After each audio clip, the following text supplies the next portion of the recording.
জনশ্রুতি আছে যে নৈহাটির বড় মা না চাইলে তার দর্শন পাওয়া যায় না।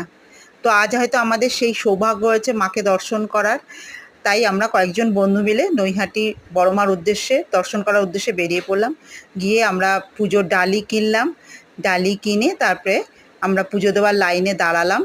দাঁড়িয়ে তারপরে মন্দিরে প্রবেশ করলাম। এখানে ভিডিও করা যায় না। আর দেখো বন্ধুরা, মায়ের কি অপূর্ব রূপ! মন ভরে যায়, মন শান্ত হয়ে যায়। তোমরাও মায়ের দর্শন করো। তারপরে আমরা পুজো দিয়ে মন্দির থেকে বেরিয়ে সামনেই এক দাদার দোকান থেকে আমরা মায়ের বন্ধুরা মিলে মায়ের ছবি কিনলাম, যাতে বাড়িতে যে যার মায়ের পুজো সিংহাসনে মাকে রাখতে পারি।